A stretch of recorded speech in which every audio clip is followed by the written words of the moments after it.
বিসমিল্লাহির রহমানির রহিম। পরে আল্লাহ আয়াত নাজিল করে জানাই দিয়েছেন যে আর কান্দিস না, তোর তওবা কবুল করলাম। তুই বুঝা গেল জাহান্নামের ওয়াজ আর নসিহতের দরকার আসেনি না নাই? আরো জোরে কোন আসেনি না নাই? এই মৌলভীবাজারে যে সময় মহকুমা ছিল তখন একজন এসডিও ছিল সিরাজুল হক, এখন ঠিক নেই, এবারে তাবলিগি আছে দাড়িওয়ালা আলেমুল আমার দাওয়াত দেয় নিয়ে খাওয়াইতো মুডা জলের ভাত। সকালে ফজরের সময় মানুষের রিস্কাওয়ালার বাড়িতে গিয়া ডাকে নামাজের লেগে। যখন জিলা হইল তখন তো বেটা ডিসি হইতো আছে, বেটার আরো নিচে নামাইছে, ট্রিবিউনও বানাইছে। সকল ঘুষখোররা দেখাইবার লেগে খাইতারে না, সুবিধা আছে। ঘুষ না খাইলে তাকে আরো নিচে নামানো হয়, ঘুষ নিজে খাইয়া অন্যের ঘুষের সুবিধা দিলে প্রমোশন হয়, কিন্তু প্রমোশন চায় না, নিচে নামতে রাজি, ঘুষ খাইতে রাজি হয় না। এই ভয়টা যদি সৃষ্টি হয় এটা একমাত্র জান্নাত আর জাহান্নামের ওয়াজি হবে। সুতরাং এই সমাজ যদি ঘুষ বন্ধ করতে হয়, চুরি বন্ধ করতে হয়, জিনা বন্ধ করতে হয়, সন্ত্রাস চুরি ডাকাতি বন্ধ করতে হয়, অবশ্যই জান্নাত জাহান্নামের ওয়াজ ছাড়া সম্ভব নয়। আর তো এখন ঠিক খেয়ে তাহলে এবার আসুন, জান্নাত আর জাহান্নামের ওয়াজের দরকার আছে। এখন আসুন, জান্নাত আর জাহান্নাম এটি দুটোই হইল মরার পরে, ঠিক কিনে দুটোই মরার পরে। ইহকালে আল্লাহ রাব্বুল আলামিন, যেহেতু মাইক চালু আছে অসুবিধা নাই, কারণ আমি তো সিনেমা মানুষ, লাইটটা দেখন লাগবো এমন তো দরকার নাই, আওয়াজও না গেলে যেরকম ঠিক কিনা চলতো নি না বন্ধ থাকতো আরো জোরে এখন। এখন লক্ষ্য করে দেখেন, একটা হইল ইহকাল আর জান্নাত জাহান্নাম যেটা, এটা দুটোই হলো পরকাল, যেরকম ঠিক না। তো আমাদের ইহকালের কি হইতো বলে, হ্যাঁ ইহকালের বুক বিলাস আরাম আয়েশ তোমাকে এখানে পাঠানো হয় নাই তুমি এখানে বুক বিলাস করার জন্য, তোমাকে এখানে বানানো হয়েছে আর দুনিয়া মাজরাআতুল আখিরা, এটা হলো আখিরাতের মাঠ, আখিরাতের কর্মক্ষেত্র, যেরকম ঠিক কিনা। আমরা খেতে ধান ফলাই, গরু উঠাইয়া নিয়ে আরাম আয়েশ করিয়া খাই, যেরকম ঠিক নেই। মানুষ কাম করে মেল ফ্যাক্টরিতে, আর এটার যে মুনাফা হয়, যে পয়সা হয়, এটাই না বুক করে সংসারে বাচ্চা কাচ্চা লইয়া সবরে একসাথে। ঠিক তেমনি ভাবে কর্মক্ষেত্রে এক কানে, বুক করে আরেক কানে। মুমিনের কর্মক্ষেত্র হইল ইহকালে বুক করবে জান্নাতের ভিতরে, আর কাফেররা ইহকালে বুক বিলাস করবে, এর সাজা বুকবে জাহান্নামের ভিতরে, জোরে কোন ঠিক নেই। এখন তুমি কোনটা নিবা? দুইটা পথ, একটা হইল ইহকালের বুক বিলাস। বুক বিলাস মানে খাওয়ান আছে, বউ আছে, ঘর আছে, ঘর খুব সাজাইবা, টয়লেটও সাজাইবা, টাইলস মাইলস লাগাইবা, উষা কমেট হাই কমেট যা আছে লাগাইবা, যেরকম ঠিক কিনা। সুপার সেট বানাইবা। এদিন একজনের টেবিলে খাওয়াইছে, মাঝে মাত্র টেবিলও খাওয়ান লাগে, কারণ এখন বড় লোক হইলে তো খাওয়ান সাঙ্গ উঠে গেছি, মাঝে এখন ঠিক কিনা। এখন মেহমান মেজবানরে কষ্ট দেওয়া, এটাও আবার নবীর বিধান নাই। এখন যদি কইবিলে আবার নিচে দাও, তো এবার অগলটা সরাইয়া সুফা সাফা ঘর থেকে সাফ করে আমরা দেওয়ান লাগে নিচে, তো আমারও সময় কম, আর এবার কষ্ট দিতাম, দাও খাইলে। 1,20,000 টাকা তার ডাইনিং টেবিলটার দাম। এটার মাঝে যত তরকারি আছে লালাইন লাগে না কেউ, দিলে অটোমেটিক ঘুরে, আর তরকারি একটার পর একটা আপনার সামনে।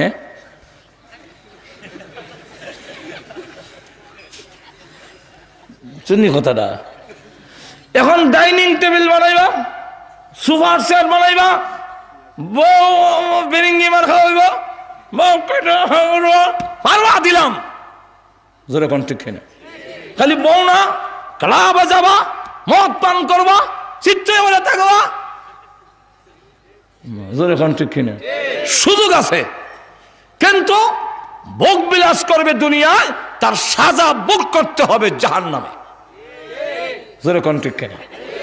আরেকটা হলো তুমি ইহকালের ভোগ বিলাস কম করে করবা, আর আরামায়ের ভোগ বিলাস করবা জান্নাতের ভিতরে। এখানে তোমার কর্মক্ষেত, এখানে তুমি কাম করবা, আর যা কিছু হইব ইটি লইয়া গিয়া খাইবা জান্নাতে। কোনটা করবা? আমি জানাইয়া দেই, আল্লাহ বলেন আমি জানাইয়া দেই, ইহকালের ভোগ বিলাসের নিশ্চয়তা নাই। কি নাই? দুই দিক থেকে নাই। কয় দিক থেকে? দুই দিক থেকে। একদিক হলো সময়ের দিক থেকেও নাই, দুই নম্বর হলো স্বাস্থ্যগত দিক থেকেও নাই। স্বাস্থ্যগত দিক থেকে নাই মানে, স্বাস্থ্যগত দিক থেকে নাই, অসুখ মসুখ তো আছে। ওই এক তো বড় লোক হইলে অগল রুগাইয়া ঝাপ দেয়, গরিবের অত রোগ নাই, বড় লোকের যত রোগ। আর একটু জোরে কন না।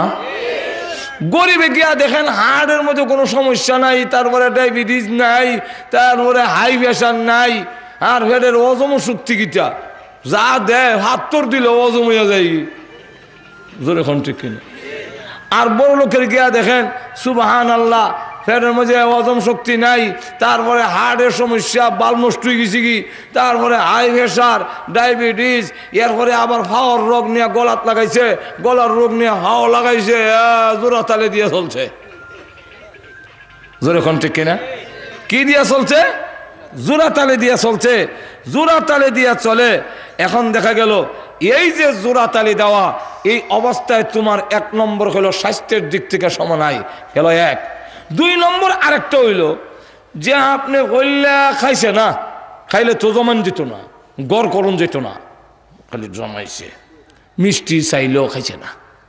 মৌলিবাজার কাছে গিয়ে দেখে গ্লাসের ভিতরে রসগোল্লা, দেখে যান চাইছিল, কিন্তু খাইলে তো টেহা খরচ হয়ে যাব, এর লেগে সেপ পালাই দিছে না, যা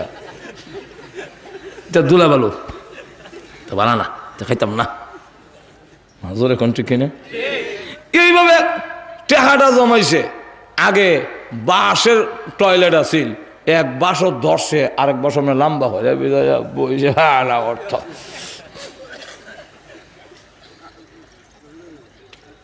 শুরু সময় দেখছি।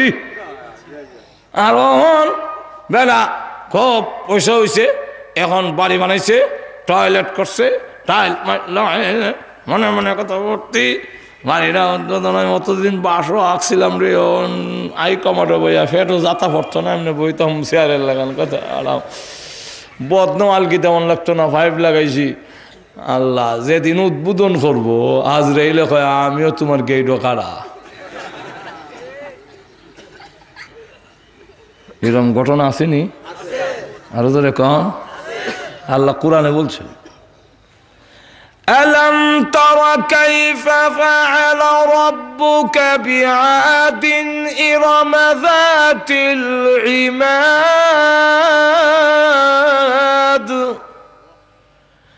التي لم يخلق مثلها في البلاد।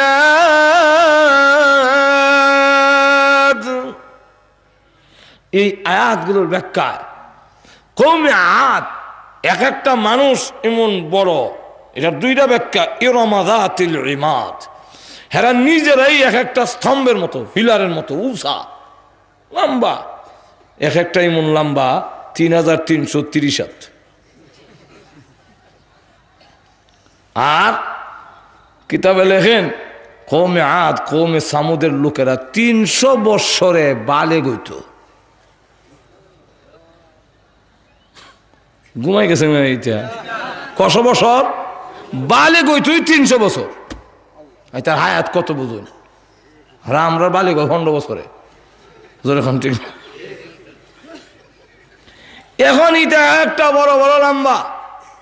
আর একটা ব্যাখ্যা হইল ইরাম যাতিল ইমাদ, এরা ৭৫ বইয়া উঁচা উঁচা টাওয়ার প্রথম এরাই আবিষ্কার করে আর অহংকারে মরে। এদের মধ্যে একটা লোক আছিল তাফসীরে মাজহারিতে আল্লামা সানাউল্লাহ ফানিবতী রাহমাতুল্লাহ আলাইহি লেখেন, এর নাম হলো সাদ্দাত। এই সাদ্দাত তার অবস্থা হইল বিশাল বাড়ি বানাইলো এবং বাড়ি বানাইয়া হুর পড়ি দিছে। এটার মধ্যে 16 বছরের যুবতী ঢুকাইছে কয়েক হাজার, আর খুব সুন্দর করিয়া তার জান্নাত বানাইছে বাগান বানায়। এটা আল্লাহ টয়লেটের উপযুক্ত, টয়লেট তো নাই, ওই আল্লাহ টয়লেটের উপযুক্ত ওইল নইলে। যদি আল্লাহ টয়লেট থাকতো বেহেশতের সাথে এটার কোন তুলনাই হয় না।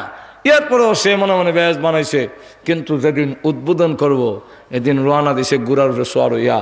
একজন ভিক্ষুকের মতো একজন লোক রাস্তায় দাঁড়াইয়া কয়, সাদ্দাত সাহেব একটু দাঁড়াবেন, একটু কথা আসিল, মাত আসিল, টাইম নাই, বাড়ি উদ্বোধন করতাম, অহন মাত আইস যাও। তখন কর ঠিক আছে জানি টাইম নাই, যখন আপনি বাধা দিলাম। গেইটে যখন গিয়া একটা ফাও গোড়াত আর একটা ফাও নিচের দিকে খালি নামাইছে, এমনি গিয়া হয় টেনশন, 2 ফাও এখনো করণের অর্ডার নাই, যেমনি আছে এমনি রাহ, সরাইয়া রাহ। আমি দেশের প্রেসিডেন্ট, আমার এত বড় স্পর্ধা, 2টা ফাও এখনো করতে তোমরা এখানে কত মুডা গলায় সাউন্ড করো না, আমার নামটা শুনিলাও। আপনার নাম? আমার নাম আজরাইল।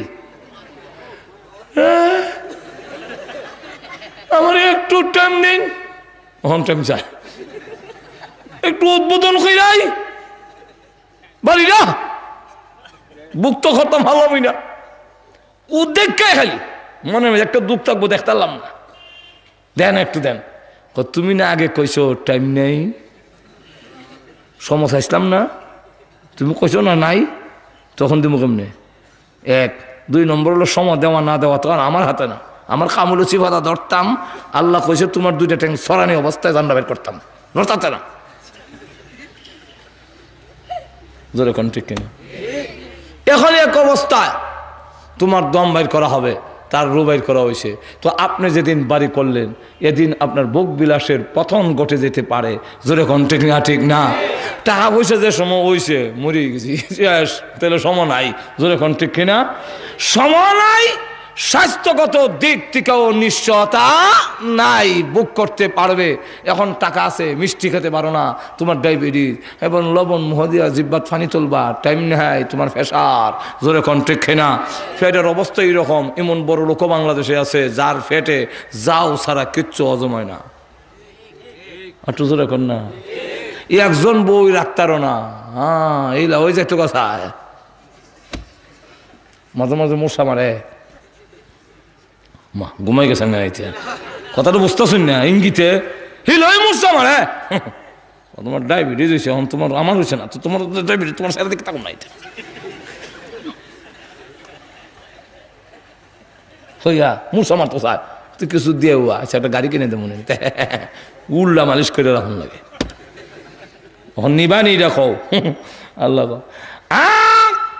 পরকালের জান্নাতিক ভোগ বিলাস যারা করবে, এই দুনিয়ার কর্মক্ষেত্র বানাইয়া পরকালে যাদেরকে দেওয়া হবে, আল্লাহ রাব্বুল আলামিন বলেন, মানুষেরা রে, আমি আল্লাহ 2টা জিনিস জান্নাতে দিব। 1 নম্বর হলো স্বাস্থ্যের কোনো সমস্যা নাই, আর তোমার ডায়াবেটিস থাকবে না, তোমার বহুমূত্র থাকবে দূরের কথা, বেশি বেশি তুমি পেশাব করতা, এটা থাকবে দূরের কথা, তোমার কিন্তু আর মুতই থাকতো না, মুত উঠে যাবে, পায়খানা নাই, সবগুলো হজম হয়ে যাবে, ডেকুর দিলে শেষ হয়ে যাবে, স্বাস্থ্যগত দিক থেকে কোনো দুর্বলতা নাই। আর এমন বউ দেওয়া হবে যারা তোমাকে দেখে মূর্ছা মারে, এরকম নয়। আল্লাহ রাব্বুল আলামিন রুচি বদলায় বদলায় বউ দিব। রুচি বদলায় কেমনে? বাগানের ভিতরে যাবে, গিয়া দেখবে বড় আপেল গাছের মধ্যে লটকা রয়েছে, বড়ই হইল, আল্লাহর নবী বলেন এক একটা বড়ই বড় বড় মটকার মতো। মুহাদ্দিসিনে কেরাম বলেন ওই মটকাগুলো দুনিয়ার পাল্লা পাটকিরায় ওজন দিলে 12 মণ ওজনের হবে। একটু জোরে কর না? এখন ওই জান্নাতের ভিতরে বড় বড় মটকা যদি হয় বড়ই, আপেল কত বড় হইব? ছোট না বড়? এমনি আপেলটা পেরে যখন বাংছে তার ভিতরে তাকায়া দেখে সোনালি রূপসী, গলার মধ্যে অলংকারের অভাব নাই, কানের মধ্যে অলংকারের অভাব নাই, হীরামণি মুক্তা খচিত কাপড় পরিধান করা, 14 তারিখের চন্দ্রের চেয়ে আরো উজ্জ্বল চেহারা একজন বউ, একজন হুরপুরি ওই আপেলের ভিতরে ঘুমটা দিয়া বসা আছে।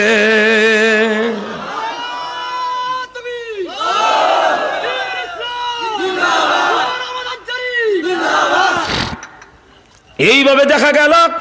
এমনি বলবে এই আপেলের ভিতরে সুন্দর বউ, সে চমকা উঠবে। আপেলের ভিতরে মহিলা দেখা যায়, এমনি আল্লাহ ডাক দিয়ে বলবেন, বান্দা রে ভয় করিস না, তুই ডরাস না, চমকে উঠবি না, আমি আল্লাহ এটা আপেলের সাথে তোমাকে পুরস্কার দিয়েছি। ঘরে লইয়া যাও।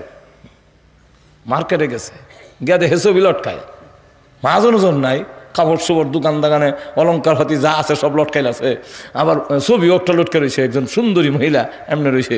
আর দেখবেন ছবির মধ্যে খুব দারুণ দেখা যায়, তো যেরকম ঠিক না কবে না আমার ঘরেরটা দিয়ে তো সুন্দর না, পত্রিকাদার ভিতরে ভিতরে গেলাম কুটকুটি করে। এখন লটকাল যে ছবিটা এটা দেখে আর এটা না বউ হইলে ভালো আছিল, এমনি দেখে এখান থেকে গেলাম, আসসালামু আলাইকুম, আল্লাহ আমার দিয়েছেন আপনার বউ বানাইয়া।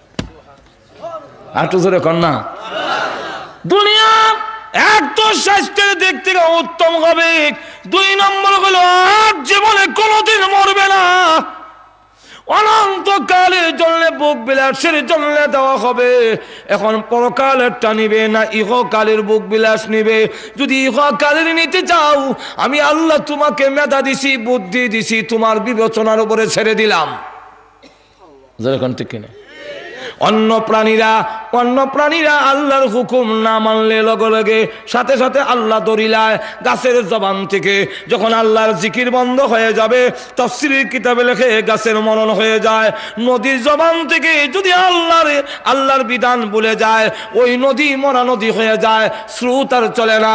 যেই পাখির জবান থেকে আল্লাহর জিকির বন্ধ হয়ে যাবে, পাখির মরণ হয়ে যাবে। ফেরেশতা যদি গাফেল হয়ে যায়, ফেরেশতা শেষ হয়ে যাবে। কিন্তু আল্লাহ রাব্বুল আলামিন, মানুষ আল্লাহর বিধান মানে না, সঙ্গে সঙ্গে শেষ করে না কেন? যেহেতু ওই গাছের জন্য জান্নাত জাহান্নাম নাই, পাখির জন্য জান্নাত জাহান্নাম নাই, আর গরু ছাগলের জন্য জান্নাত জাহান্নাম নাই, ফেরেশতার জন্য জান্নাত জাহান্নাম নাই। এই জন্য শাস্তি সঙ্গে সঙ্গে হয়ে যায়। আর মানুষেরা তোমাদের সঙ্গে সঙ্গে কেন ধরি না?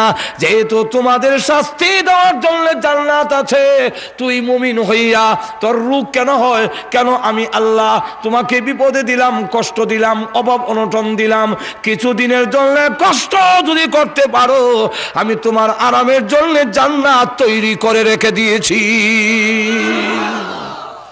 যেরকম ঠিক কিনা? তাহলে এখন আসুন, জান্নাত জাহান্নামের মধ্যে কোনটা নিবা তোমরা? ইহকালের যদি নাও জান্নাত সাথে এটা সাথে, আর ইহকালের দুঃখ কষ্ট হতে পারে কিন্তু জান্নাত থাকবে তার সাথে। এখন কোনটা নিবা? আল্লাহ কোয়ালিটি বয়ান করে দেয়া হয়, যদি চাও দুনিয়া নিতে আমি দিমু, মান কানা ইউরিদুল আজিলাতা আজ্জালনা লাহু ফিহা মা নাশাউ লিমান নুরিদ, মান কানা ইউরিদুল হায়াতাদ দুনিয়া ওয়া জিনাতাহা নুওয়াফি ইলাইহিম আমালাহুম ওয়া হুম ফিহা লা ইউবখাসুন। আল্লাহ রাব্বুল আলামিন জানায় দিয়েছেন, যদি মান কানা ইউরিদুল হায়াতাদ দুনিয়া ওয়া জিনাতাহা, দুনিয়া এবং দুনিয়ার চাকচিক্য যদি নিতে চাও তোমাকে দেওয়া হবে। আল্লাহ রাব্বুল আলামিন এক আয়াতে বলছেন, যদি মুমিনরা বিভ্রান্ত হওয়ার কোনো ভয় না থাকতো, মুমিনরা নষ্ট হয়ে যাবে। এই কারণে তারা বুঝবে না এর অর্থ। এই অর্থ বুঝতে না পারার কারণে মুমিনরা বিভ্রান্ত হবে। যদি এরকম ভয় না হইতো, আমি আল্লাহ কাফেরদের ঘরের সিঁড়ি দরজা জানালা সব আমি স্বর্ণ বানাইয়া দিতাম। কইল তার দরজা স্বর্ণ, তার সিঁড়ি স্বর্ণ, সব স্বর্ণ হয়ে যাবে, কারণ একদিন মরে যাবে শেষ। যেরকম ঠিক কিনা? কিন্তু ফুরা দেই না খেলে গা মুমিনরা কব, ইয়া আল্লাহ এটা দেখা যাবো হিত হলো, হ্যাঁ ইমান মন বেচ্চা এমনি যেতেছে গা। জোরে কোন ঠিক না ঠিক না এমনি ধরে রাখুন জানা যাইতেছে গা জোরে কোন ঠিক কিনা আরো যদি দেখে ইচ্ছা সুবহানাল্লাহ ধরে রাখুন যায় না ওয়াজ কইরাও এনজিওর সুদ থেকে রক্ষা করা যায় না যাইতেছে গা জোরে কোন ঠিক কিনা আল্লাহ রসুল বলেন আল্লাহ কাফেরদের শরীর লোহা বানিয়ে দিতেন কেন লোহা মানি লোহা যেমন ডিল হয় না নরম হয় না কাফেররা 100 বছর বাঁচলেও শরীর ডিল হইত না কেন যেহেতু হে জাহান্নামে ফিরে রাখাইব জোরে কোন ঠিক কিনা এখন আসুন আল্লাহ রাব্বুল আলামিন বলেন কোনটা নিবা তোমাকে সুযোগ দিলাম এখন যারা ইচ্ছা নিতে পারো তবে একটা কথা এখন জান্নাত জাহান্নামের যেই কোনো একটা দুনিয়া এবং বুকবিলাস অথবা আখিরাতের বুকবিলাস দুইটার যে কোনো একটা নেওয়ার ইচ্ছা ক্ষমতা বুদ্ধি মেধা আমি তোমার তোমার কাছে ইচ্ছা ছেড়ে দিলাম কিন্তু জেনে রাখো দুনিয়া যে করে ভাইলেইব এরকম না কাফেররা যে করে সবে ভাইলেব এরকম না কাফের ওইলই দুনিয়া হইব এরকম না অনেক কাফের ভিক্ষা করে না নাই আর টুজুরে হানা কলা নাই সব কি বুশ কিছু টু সত্য আছে যেরকম ঠিক নেই তাহলে সব কাফের যে ভাই ওই রকম নয় আল্লাহ বলেন মা নাশা উলিমান নুরিদু এটা সম্পূর্ণ আমার ইচ্ছার উপরে কাফের হইলে ভাই ওই রকম না কাফেরের বিশুদ্ধি ঠিক কিন্তু তাও আমার ইচ্ছার উপরে কার ইচ্ছার উপরে আল্লাহর ইচ্ছার উপরে দুনিয়া হওয়ার জন্য কোনো শর্ত নাই দুনিয়া হওয়ার জন্য আটুদের কোনো শর্ত নাই দুনিয়া হওয়ার জন্য বলে মুমিন হন লাগবে না কাফের হইলে হইবা দুনিয়া হওয়ার জন্য উচ্চ শিক্ষিত হতে হবে না শিক্ষিতও হয় মূর্খও হয় নাই বাংলাদেশে এরকম ঘটনা নাই বেলা হাত কলম দিলে সই করবার লেগা কাগজ মাগজ সিলে লইব কিন্তু শিল হবতি হয়ে বই দিছে আর তো জোরে কন্যা আরেক বেলা শিক্ষিত হইয়া গড়ে চাউল নাই জোরে কোন ঠিক আরো জোরে কন তাহলে বোঝা গেল দুনিয়া পাওয়ার জন্যে না ইমানের শর্ত আছে না শিক্ষাগত যোগ্যতার শর্ত আছে যে আমি মুমিন হইলে আল্লাহওয়ালা হইলে আমি ধনী হইতাম না এরকম নয় অনেক ধনী আল্লাহওয়ালাও আর তো না আসেনি না নাই ধনী আল্লাহওয়ালাও আছে তাহলে দুনিয়া পাওয়ার জন্য ইমানের শর্ত নয় তারপরে শিক্ষিত হওয়ার কোনো শর্ত নয় 3 নম্বর হইল বুদ্ধি তাহনও শর্ত নয় এটার শর্ত হইল আল্লাহর ইচ্ছা কার ইচ্ছা আল্লাহর ইচ্ছা আমরা দেশে দেখা যায় বুদ্ধি আরেক গ্রামও বেছে নিজের ঘরে চাউল নাই নাই আমরা মৌলিবাজারের কথা কই না এখানটা সবাই বুদ্ধিমান আর ঘরে সবের ঘরে তো চাউল আছে আমাদের এলাকায় দেখা যায় বেটা সর্দার আরেক গ্রামও বুদ্ধি পেয়েছে আরেক গ্রামও বুদ্ধি পেয়েছে এর গ্রামে বুদ্ধিজীবী আর আরেক দল হইল জাতীয় বুদ্ধিজীবী এরা আবার এক গ্রাম থেকে এক গ্রামও বেছে না এরা এক দেশ থেকে আরেক দেশও বেছে এরা ভারত বেছে আমেরিকার কাছে বেছে রাশিয়ার কাছে বেছে জোরে কোন ঠিক না কিছু পয়সা রোজগার জোরে কোন ঠিক নেই তো গ্রামে আরেক গ্রামও যায় গে ফেস ধরে আপনি বইয়ে থাকে আর গোয়া খায় আর বিড়ি টানে হঠাৎ করে একটা ফেস ধরে বসে দিয়ে জিতাই দিছে 5,000 টাকা দিয়ে তোর দিয়ে জিতাই দিছে গোস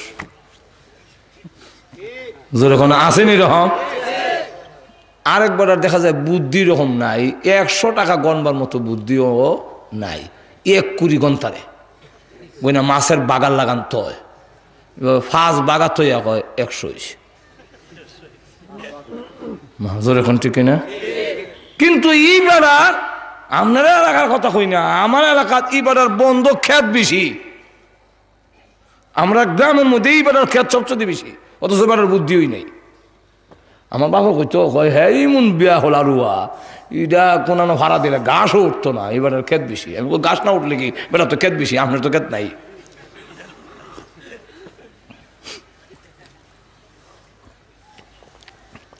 যাই হোক দুনিয়া হওয়ার জন্য কোনো শর্ত নাই যেহেতু আখিরাত চিরস্থায়ী আর আখিরাত ইহকালের চাইতে তার নিয়ামতগুলো কোটি কোটি কোটি গুণ বেশি উত্তম হবে। এই কারণে আখিরাতের জিন্দেগি পাইতে গেলে শর্ত ছাড়া নয়, শর্ত লাগবে। জোরে কোন ঠিক কিনা? আরো জোরে কোন, কি শর্ত?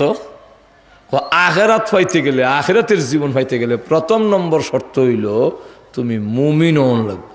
লা ইলাহা ইল্লাল্লাহ মুহাম্মাদুর রাসূলুল্লাহ, এই কালিমা অন্তরের অন্তঃস্থল থেকে তার কালিমার ভাব অর্থ বুঝিয়া তুমি এটাকে মেনে নিতে হবে। এখন না লা ইলাহা ইল্লাল্লাহ অন্তরের অন্তঃস্থল থেকে বিশ্বাস করে পড়তে হইব। আর তুই তো হকিল লাগান ইল্লাল্লাহ ইল্লাল্লাহ হলে কোনো কামিত না। এরকম বহুত হিন্দু বাড়ে ও কলমা কইতারে। আমরা স্কুলে পড়বার সময় আমরা এক স্যার আছি, এবার আলাম তারার থেকে নিয়ে মিনাল জিন্নাতি ওয়ান নাস পর্যন্ত সব সূরা মুখস্থ।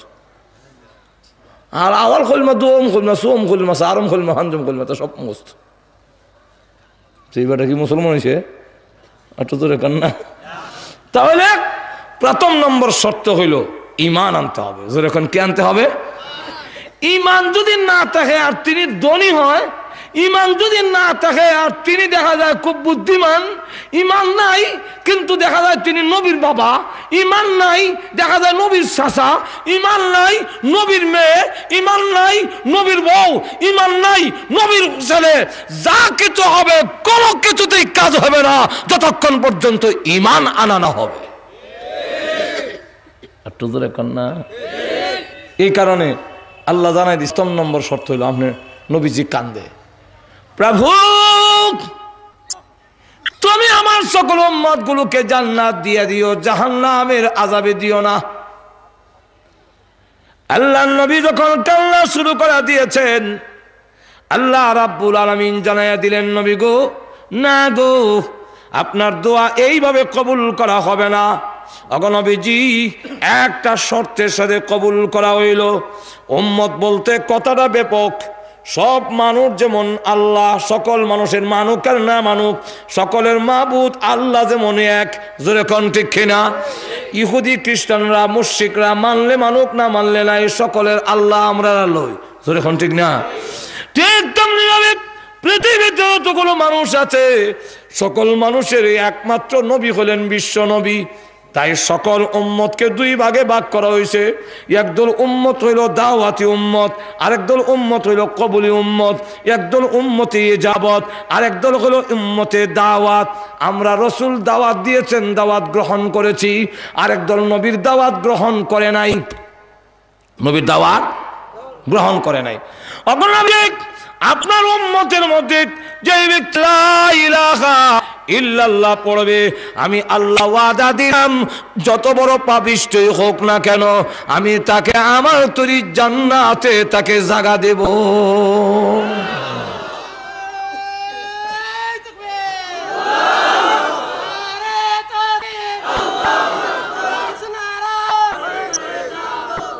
বাপরে, তাকবীর দিয়ে দশাদু।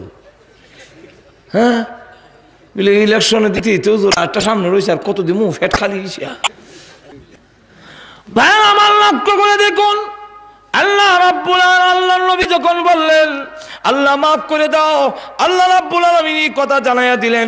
বাগানের ভিতরে কান্দে, এদিকে সাহাবায়ে কারাম খুঁজে আল্লাহর নবীকে পায় না। অনুসন্ধান করতে করতে আবু হুরায়রা রাদিয়াল্লাহু আনহু বলেন, আমি রাস্তায় বের হইয়া নাক টান দিলাম, কোন দিকে দিনের নবী গেছেন। আল্লাহর নবী যেই দিকে যাইতেন ওই রাস্তা দিয়া মেশকে আম্বরের গ্রান বের হইতো। ওই গ্রামকে অনুসরণ করে আমি যেতে যেতে একটি বাগানের ভিতরে যখন কাছে গেলাম, এমনি দেখি গ্রানটা বাগানের ভিতর থেকে আসতেছে। আমার তখন বুঝবার আর বাকি রইল না, এই বাগানের ভিতরে আল্লাহর নবী, কিন্তু ডুববার কথা পাই না। শেষ পর্যন্ত একটা গর্ত দিয়া, পাথরের শিবা দিয়া, শিয়াল যেইভাবে গর্তের ভিতরে ঢুকে আমিও এইভাবে বাড়ির ভিতরে, শিয়াল যেইভাবে গর্তের ভিতরে ঢুকে আমিও এইভাবে বাড়ির ভিতরে। আল্লাহ নবী বিশ্ব নবী, আমি ডাক দিয়ে বললাম, ইয়া রাসূলুল্লাহ আপনি বাগানের ভিতরে, আর এইদিকে মদিনা কান্নার রুল পড়ে গেছে, আপনাকে পায় না, বের হয়ে আসুন ওগো নবীজি, বের হয়ে আসুন। আল্লাহ নবী বলেন আমি এখন বের হব না, যাও তুমি মুহূর্তে গিয়া মানুষকে জানায় দাও আল্লাহ আমার দোয়া কবুল করে, আমার দরখাস্ত মঞ্জুর করে। এতটুকু জানাইয়া দিয়েছেন, মান ক্বালা লা ইলাহা ইল্লাল্লাহু ফাদাখালাল জান্নাহ, যেই ব্যক্তি লা ইলাহা ইল্লাল্লাহ পড়বে আল্লাহ রাব্বুল আলামিন তাকে জান্নাতে ঢুকাইবে। তাহলে জান্নাতে যাবে, এতে কোনো অসুবিধা নাই। আল্লাহ রসুল বলেন বিলাল, ও বিলাল, তোমার মক্কার লোকেরা কালা কাউয়া রাহে, এই জন্য তুমি অত ব্যথিত হইও না। ও বিলাল, তুমি কিন্তু আবাদি, তুমি দেশে না, শ্রীমঙ্গল এরারে কয়, আরেক দেশ থেকে বাড়ি বানায়, শ্রীমঙ্গলের দিকে কয় বৈতল, হয়তো বৈতল ওখানে কিতা হয় বৈতল কয়, সিলেটি দিকে কয় আবাদি, হয়তো আবাদি, কথা বলছেন। আর আমরা দেশ কয় বাদাম্যা। এখন দেখা যায় হ্যাঁ কয় বিলাল হইল মক্কার বাদাম্যা, এই বৈতল আর আবাদি আইসে আফ্রিকার থেকে, আর গুলামের ঘরের গুলাম, নাকের সেন্টার ঠিক নেই, টুটমুড়া খালা গরিব এক ফকরিয়া, গুলামের ঘরের গুলাম। কিন্তু দেখা গেল আল্লাহ রসুল বলেন মনে ক্ষুণ্ণ হইও না, কিন্তু যা পাইল না আবু লাহাবে, যা পাইল না আবু তালেবে, যা হবে না অন্যদের দ্বারা, আল্লাহ রসুল বলেন ও বিলাল, কিয়ামতের কঠিন ময়দানে যখন নাকি আল্লাহ আমাকে আহ্বান করবে জান্নাতের গেটটা খুলে দেওয়ার জন্য, কারণ জান্নাতের চাবি আমি বিশ্ব নবীর হাতে থাকবে।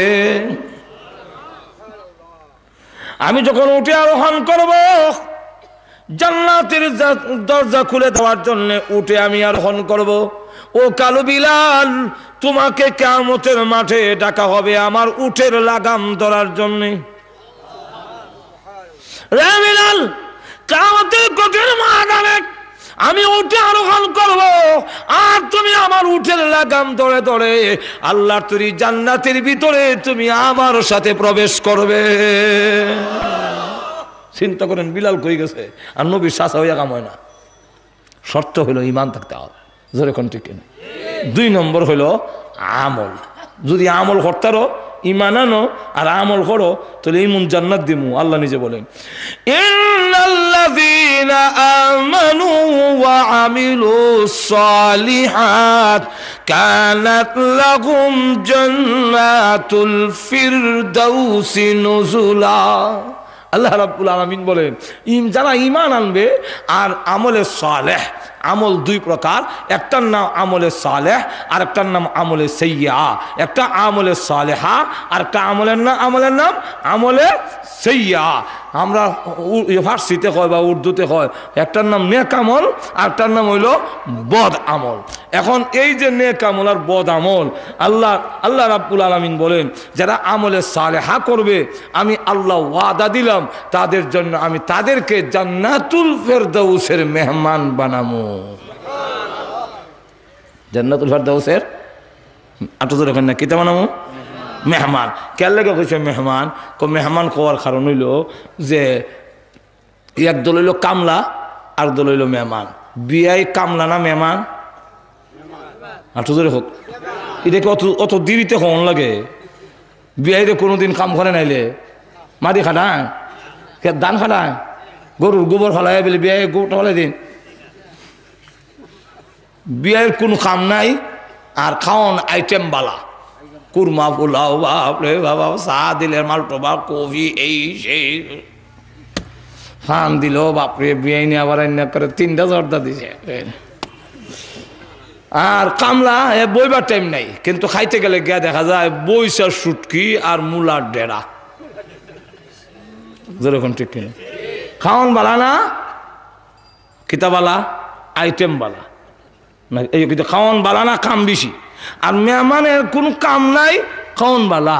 আল্লাহ বুঝাইতে চান জান্নাতের ভিতরে তোমাদের কাম নাই, নামাজও নাই, রোজাও নাই, কোনো কিছু নাই, কিন্তু প্রতি ওয়াক্তে 70,000 প্রকারের আইটেম তোমাদেরকে দেওয়া হবে। এই জান্নাতে যাওয়ার ইচ্ছা আসেনি? 2টা কাম করতে হইব, একটা হলো ইমান, মজবুত ইমান ধরে রাখতে হইব, যেরকম ঠিক কিনা। আরেকটা হইলো আমলে সালেহা করতে হইব। আল্লাহ আমাদের সকলকে আবার যদি তৌফিক হয় তো ইনশাল্লাহ আবার সামনে আপনাদের সাথে দেখা হইব। সামনে আরও ওয়াজ আছে, আমরা দুর্লভ পড়ো আছে তফসির, ইনশাল্লাহ আপনাদের সামনে আবারও দেখা হবে। আল্লাহ রাব্বুল আলামিন আমাদের সকলকে তৌফিক দান করুন। সকলে বলেন আমিন, আরও ধরে বলেন আমিন। ওয়াখির দাওয়ানা আলহামদুলিল্লাহ আলামিন। দোয়া লাগবো? আচ্ছা, আলহামদুলিল্লাহ। ربنا ظلمنا أنفسنا وإن لم تغفر لنا وترحمنا لنكونن من الخاسرين ربنا اغفر لنا ولوالدينا وارحمهم كما ربياني صغيرا রব্বুল আলামিন तमाम জীবনের গুনার বোঝা মাথায় নিয়ে হাত বাড়াইলাম, মেহেরবানি করে জিন্দেগির গুনাহ মাফ করে দাও। আল্লাহ আমরা যে যে উদ্দেশ্যে তুলেছি প্রত্যেকের নেক আশা পূরণ করে দাও। আমাদের মধ্যে যারা বিমারে আছেন সেবা করে দাও। আমাদের আওলাদগুলোকে নামাজি দিনদার বানাইয়া দাও। যাদের আওলাদ নাই নেককার আওলাদ দান করো। আমাদের স্বামী স্ত্রীর মধ্যে মিল মহব্বত বাড়াইয়া দাও। আয় আল্লাহ এই এলাকার নারী পুরুষ সকলকে তুমি মাফ করে দাও। আজকের এই তাফসীর মাহফিলের আয়োজন যারা করেছেন, শোনার জন্য যারা এসেছেন, সাহায্য সহযোগিতা যারা করেছেন, আল্লাহ সকলের জন্য এই মাহফিল খানা নাজাতের জরিয়া বানাইয়া দিও। আল্লাহ আমাদের পক্ষ থেকে আল্লাহ কোটি দরুদ আর সালাম সোনার মদিনা পৌঁছাইয়া দাও। যত মুমিন মুমিনাত কবরে ঘুমাইয়াছেন মেহেরবানি করে সকলের কবরের আযাব মাফ করে দাও। আল্লাহ বিশেষ করে আমাদের মা বাবার কবরকে জান্নাতের বাগান বানাইয়া দাও। আমাদের সকলকে মক্কা মদিনা জিয়ারত করার তৌফিক দাও। আল্লাহ যেদিন মরণ দাও জুমার দিনে নামাজের সেজদার মধ্যে মালাকুল মউত পাঠাইয়া দিও। রব্বানা তাকাব্বাল মিন্না ইন্নাকা আনতাস সামিউল আলিম ওয়া তুব আলাইনা ইন্নাকা আনতাত তাওয়াবুর রহিম। সুবহান রাব্বিকা রাব্বিল ইজ্জাতি আম্মা ইয়াসিফুন ওয়া সালামুন আলাল মুরসালিন ওয়ালহামদুলিল্লাহি রাব্বিল আলামিন। আমিন বিরহমাতিকা ইয়া আরহামার রাহিমিন। ওয়াজ